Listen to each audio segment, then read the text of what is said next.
You hate DILR. Everybody hates DILR. Even people who are going to score 99 percentile plus mostly hate DILR.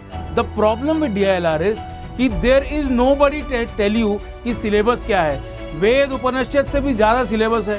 Plus it is one of the most notoriously unpredictable sections in the CAT exam. Problem ये होती है कि DILR में जो हमको पूछता है और जो हम रोजमर्रा में करते हैं उसका रिलेशन बहुत कम है. There are mathematic equations etc that you have studied over class 10th etc. अगर आप इंजीनियर हैं या कुछ भी मैथ से रिलेशन है तो थोड़ा बहुत कंटिन्यू रहता है. English you use in your everyday work in any ways, आप कुछ भी करना है. DILR is the most removed. And होता क्या है, the test is very concentrated. एक आपको सेट देगा एक टाइप का, एक अलग टाइप का, एक अलग टाइप का, सो पूरा ब्रह्मांड आपका सिलेबस हो जाता है. अब जितने लोगों को DILR से प्रॉब्लम है उनके लिए मैं आपको 3-4 इजी स्टेप्स बताऊंगा. इन स्टेप्स में आपको कुछ बुलशिट नहीं है. देयर इज नो अंडे का फंडा कर देंगे ऐसा कुछ नहीं. सिंपल चीजें हैं और ये सिंपल चीजें आपको करनी है क्योंकि अब 6 महीने रह गए हैं. DILR एक ऐसी चीज है जिसका जब तक आपका डर दिमाग से नहीं निकलेगा ना, आप कितनी भी प्रैक्टिस कर लें, मैं आपको बुई पहना के स्विमिंग पूल में कितनी भी प्रैक्टिस करा लूं, पहले दिन जब आप 13 फीट वाले वाटर वाले पार्ट में जाएंगे ना, आपकी जान निकलेगी. सो द आइडिया इज कि वो डर निकालना है बुई का, फिर 13 फीट में धीरे धीरे प्रैक्टिस करनी है ताकि जिस दिन कैट होगा अगर 21 फीट का भी पूल आया तो आप कूद सकें. लेट्स गो एंड सी कि क्या करना है. सबसे पहली चीज, कैट के पेपर में जितने भी PYQs हैं, जितने भी सेट्स हैं, उनको आपको क्या करना है, the first thing you have to do is, ध्यान से सुनिए मैं क्या बोल रहा हूं, रीड. ठीक है, रीड लिखा है मैंने, एक मिनट सुनिएगा. फोर्थ स्टेप सॉल्व है, एक सेकंड रुकिए, थामिए अपने आप को. सबसे पहले 2017 से लेके 2024 तक के सारे पेपर्स कैट के ऑफिशियल अवेलेबल हैं. Just go and read each and every set.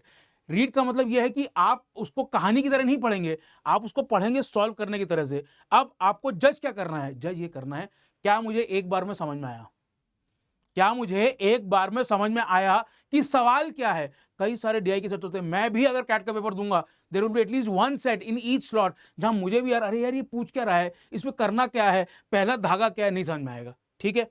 Second चीज आपको क्या करनी है, इंडिविजुअल नेम्स. इंडिविजुअल नेम्स का क्या मतलब है, देयर अगर आप, मैंने एक आगे आपको एक्सेल शीट दिखाई है, उसको अपन डिस्कस भी करेंगे थोड़ा सा. अलग अलग टाइप के सेट्स को अलग अलग लोग अलग अलग चीज नेम करते हैं. जैसे रीजनिंग बेस्ड DI एक चीज होती है जिसके ऊपर अपन आएंगे. उसके अलावा होता है क्वांट बेस्ड पजल. अब क्वांट बेस्ड पजल क्या होती है, पजल होती है, उसमें क्वांट के बिना क्या आप पूछ रहे हो. सो इस टाइप की जो नॉमेनक्लेचर है ना वो बहुत डाइसी है. जो मैं नॉमेनक्लेचर यूज करता हूं, जो हम अकेडमी में यूज करते हैं और जो कोई दूसरे यूज करते होंगे, जो आप यूज करते होंगे, उसमें काफी डिफरेंस हो सकता है. पर इससे घबराना नहीं है, इससे परेशान नहीं होना है, इससे इरिटेट नहीं होना है. आपको क्या करना है, अपना इंडिविजुअल नेम रखना है. अब जैसे गेम्स एंड टूर्नामेंट्स है, गेम्स एंड टूर्नामेंट्स में बाकी सब कुछ हो गया, अगर मैंने एक फुटबॉल मैच कहीं डाल दिया तो क्या वो गेम्स एंड टूर्नामेंट का सेट बन गया? नहीं, वो अभी भी लॉजिकल पजल है. तो इस टाइप की चीजों को आपको दिमाग में रखना है कि क्या चीज क्या है. ठीक है. दूसरी बात, जो इंडिविजुअल नेम्स हैं उन नेम से ज्यादा जरूरी है ये कॉमनैलिटीज.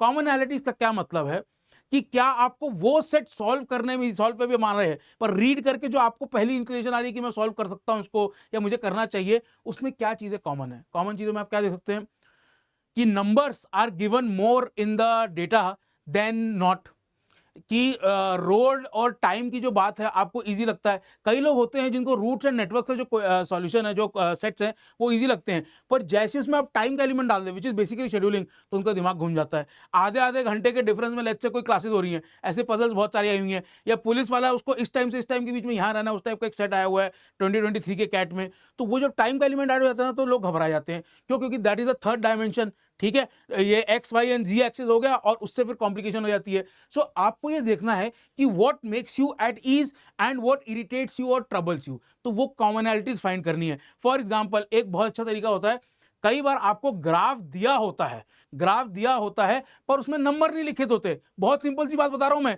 लाइन ड्रॉ होगी, अगर आपने उसको सब सॉल्व किया फोर्थ पे, क्या आप उसको जल्दी सॉल्व कर पाए? अगर नंबर लिखा है तो इट इज ऑब्वियसली इजियर, पर अगर नंबर नहीं लिखा है देखने में, और आपको याद रखना है ये पेपर बेस्ड टेस्ट नहीं है, आपको कंप्यूटर पे देखना है फिर यहाँ सॉल्व करना है, फिर कंप्यूटर पे देखना है फिर यहाँ सॉल्व करना है, तो इस टाइप की चीजों से अपने आप को अवगत कराइए.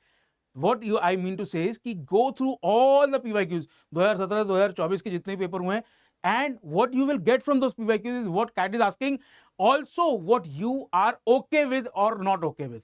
And इसके बाद ये 3 करने के बाद go into a drive of solving each and every set.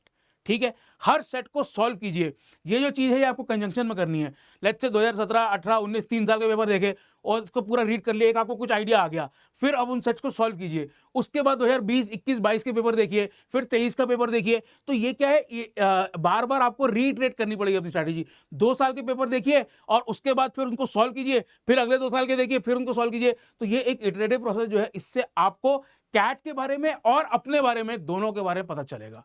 ठीक है, जब तक you don't know yourself. For example swimming जब मैं करता हूं ना, मुझे अंडर वाटर रह के स्विमिंग करने में बड़ा मजा आता है। I am able to do it easily, कि एक बार ऊपर आए फिर अपना सांस लेके नीचे लगे, पर हर एक स्ट्रोक पे ऐसे मुंह में सांस भरना मुझसे नहीं हो पाता। That is exactly the difference that you need to know, कि भैया कौन सी स्टाइल, कौन से टाइप का स्विमिंग मुझे सूट करता है। I am telling you very, जितने लोग भी स्विमिंग से हल्के से भी अवगत हैं, who have been introduced to swimming even a little bit, they will be able to relate.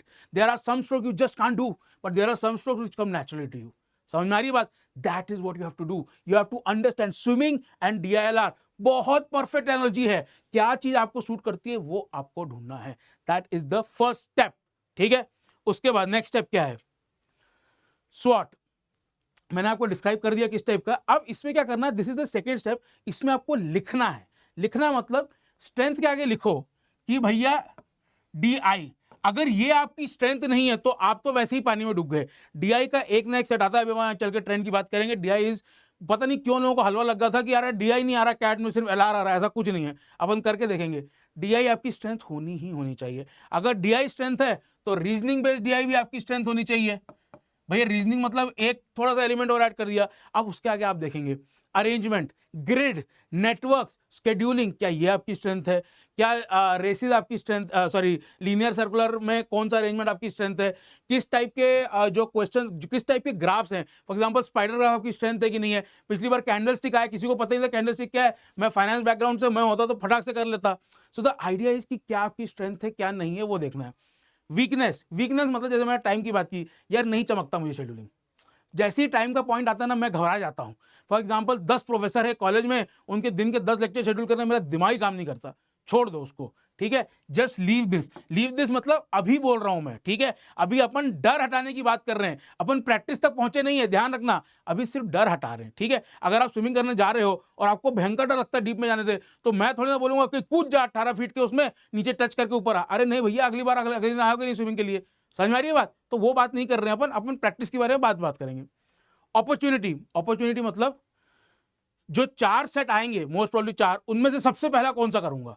समझ में आ रही बात? तो इसमें आपको भयंकर कन्विक्शन चाहिए। What is this? It is a conviction game. और ये जब अपन आगे चल के सितंबर, अक्टूबर, नवंबर में स्ट्रेटेजी की बात करेंगे ना, उस टाइम ये आपको मैं रिमाइंड कराऊंगा कि आपने अभी क्या लिखा था, कि ये मेरा फुल कन्विक्शन है, इसमें मुझे 100% कॉन्फिडेंस है, ये आपको अपॉर्चुनिटी है। तो 4 में से जिस स्टेट में आपको ये दिखा, ये आप सबसे पहले करेंगे। समझ में आ गई बात? लास्ट है थ्रेट। थ्रेट का मतलब है जो आप कैट के पीवाईक्यूज देखेंगे, उनमें से कुछ टाइप के होंगे, आप अलग अलग टाइप निकालेगा, अपन डिस्कस करेंगे। कुछ टाइप होंगे जो सॉल्यूशन देखने के बाद भी आपको समझ में नहीं आएगा, यार मेरी गलती कहां हो गई, वो है थ्रेट। समझ में आ रही बात? तो जब मैं आपको बोला रीड करो सॉल्व करो, रीड करो सॉल्व करो, इटरेटिव प्रोसेस है, उसमें जब आप सॉल्व करेंगे तो उसका सॉल्यूशन चेक करेंगे, यूट्यूब पे आएंगे, मेरे चैनल पे आएंगे, मुझसे सॉल्यूशन चेक करेंगे, अनअकैडमी चेक करेंगे, व्हाटएवर। आप जब सॉल्यूशन करेंगे, देखने के बाद आपको एक बार में सॉल्यूशन में अगर नहीं चमकाना, अरे यार ये क्या किया इसने, ये क्यों किया, ये कैसे किया, अगर एक बार वो नहीं समझा, तो वो आपके लिए थ्रेट है। इसको लिखते चलिए। मैं ये नहीं कह रहा कि आज आप जहां स्टार्ट कर रहे हैं आपको हर टाइप का सेट करना है। प्लीज ये मत समझिए कि जो थ्रेट है उसको छोड़ दो। ये क्रॉस का मतलब ये नहीं कि छोड़ दो, मैं अभी की बात कर रहा हूं, अभी की बात कर रहा हूं। समझ में आई बात? ना जब आपकी ये 2 स्टेप कंप्लीट हो जाएंगे, उसके बाद जो थर्ड स्टेप आपको करना है वो है ऊपर लिखा हुआ, basically you have to become used to complexity. ठीक है। DILR में क्या होता है, लोग भयंकर बोलते हैं कि हर टाइप का सेट आ जाएगा, it is unpredictable. Yes, but what it is actually complexity. आपको कॉम्प्लेक्स चीजों को इजी चंक्स में तोड़ना है। कौन सा धागा कहां से कहां जा रहा है। Anybody who is interested in a career in consulting, let me be very clear, I have worked with large consulting organisation, big fours. The idea is simply कि there will be so many pieces of information जिसको आपको एक सही picture बनानी है। It is basically a pictorial puzzles. So you have to become, ये हमने पहले 2 स्टेप कर लिया, आपको पता चल गया कि आप कहां खड़े हैं, कितने पानी तक, 4 फीट तक जा सकते, 6 फीट तक जा सकते, 8 फीट तक, उसके नीचे नहीं जा सकते। उसके बाद स्टार्ट डूइंग दिस। ठीक है।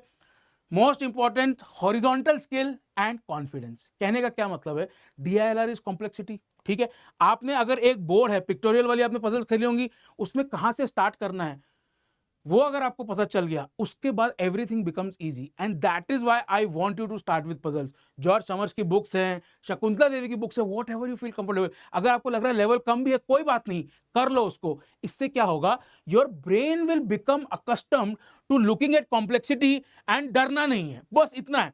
सो ये आया कॉम्प्लेक्सिटी, ऐसे पीछे नहीं हटना है, बस इतना अचीव हो गया ना, उसके बाद we will talk about the next step. ठीक है, यहां तक अपने को पहुंचना है, यहां तक नहीं पहुंचे और ये अपने को अगले 1-2 महीने पहुंचना है। इससे आपका कैट में कितना परसेंट आ जाएगा मैं कुछ नहीं बोल रहा, क्योंकि हो सकता है अभी आपने मान लो सिर्फ ये किया 2 महीने में कि सारे PYQs कर लिए, हर दिन 1-1 2-2 सेट कर रहे हैं अपन।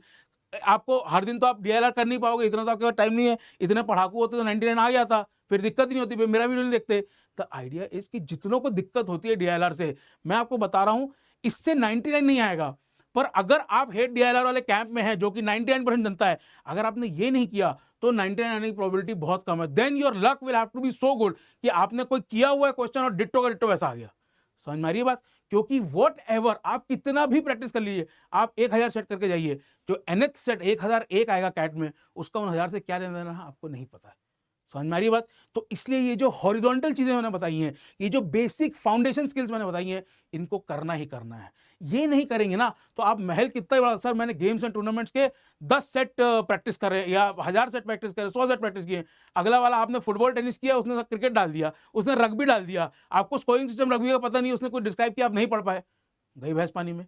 इसीलिए हॉरिजॉन्टल चीजें पहले करनी है।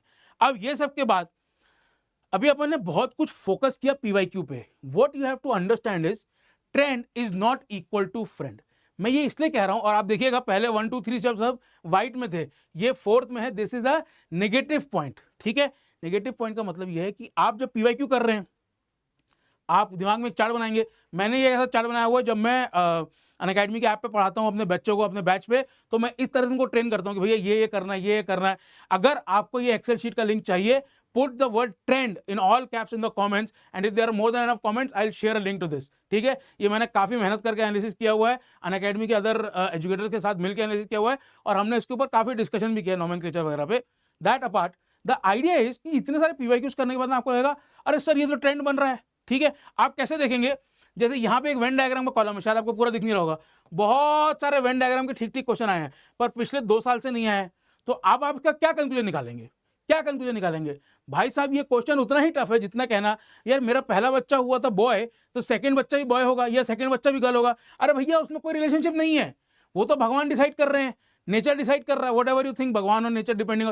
वैसे ही जो कैट का पेपर सेटर है वो डिसाइड कर रहा है कि मुझे वेन डायग्राम डालना है कि नहीं। इस ट्रेंड का कोई लेना देना नहीं है। ये जो ट्रेंड है ना, इससे अपने दिमाग को करप्ट नहीं करना है कि अरे सर वेन डायग्राम नहीं आया, वेन डायग्राम तो पक्का आएगा, या अरे सर नहीं आया, आउट ऑफ फेवर, अब नहीं आएगा, छोड़ दो। और वेन डायग्राम मैंने क्यों स्ट्रेस किया, क्योंकि Venn diagram is one of those things जो या तो स्ट्रेंथ होती है या एकदम थ्रेट होता है। It is not even opportunity weakness वाला। समझ में आ रही बात? कि जिसको वेन डायग्राम चमकता है ना, फट से चमक जाता है उसको, क्योंकि उसके दिमाग में थोड़ा सा मैथमेटिकल है, थोड़ा सा उसमें एक स्पेसिफिक वे है। Out of all the topics of DILR वो एक तरीका है जिसमें एक सेट पैटर्न आप देख सकते हैं, at least you know where to start from. बाकी सब में ओपन एंडेड है, तो या तो जिसको समझ में आता है उसके लिए भयंकर बढ़िया है, जिसको नहीं समझ में आता उसको पल्ले ही नहीं पड़ता। इसलिए मैंने वेन डायग्राम की बात की। So the idea is do not get boxed down by the trend. Trend is not equal to friend, it can be, it may not be, whatever it is, do not get boxed down by it. So कहने का तात्पर्य क्या है, ये जितनी चीजें मैंने करी आपको, PYQ करना है, PYQ के बाद SWOT एनालिसिस करना है। जो PYQ और SWOT है वो एक दूसरे में मर्ज होंगे, इट विल हैपन 1 2 1 2 साथ में होगा। जैसे रीड सॉल्व होगा, साथ साथ आपको आइडिया लगता जाएगा।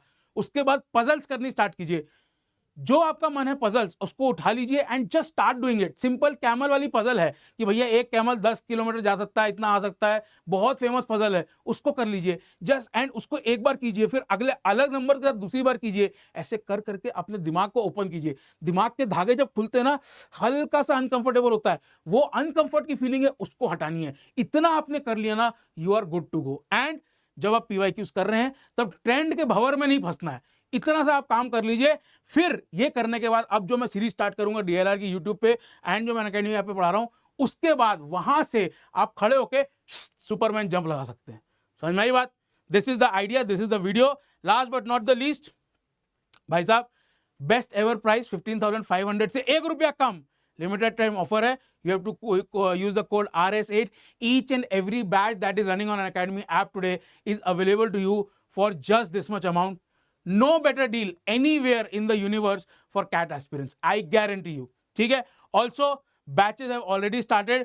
Most batches के साथ अब हमारा एक पूरा टेस्ट सीरीज का जो क्या कहते हैं जत्था है, जो पूरा एक हमारी टेस्ट सीरीज हमारी नेवी है. ऑब्वियसली ऑपरेशन सिंदूर के बाद सब लोग are more accustomed to using these military terminologies. Test series our navy, air force, और इनसे आप कितना भी ज्यादा आक्रमण कर लें, आप कितनी भी पढ़ाई कर लें, जब तक आप टेस्ट सीरीज नहीं देंगे, जब तक कि नेवी स्ट्रांग नहीं है, कैट घर में घुस के मारेगा. ठीक है, हमने यहाँ जाके दुश्मन को घर में घुस के मारा, कैट घर में घुस के मारेगा. इसीलिए टेस्ट सीरीज जो है वो नेवी है. एंड इसीलिए टेस्ट सीरीज को हमने एक अलग से भी उसका एक आपको ऑफर दिया है. It's very very affordable. The idea is कि in this year you will see yourself कि अनअकैडमी से ज्यादा बेटर क्यूरेटेड टेस्ट सीरीज कहीं अवेलेबल नहीं थी. मेरी गारंटी है आपको.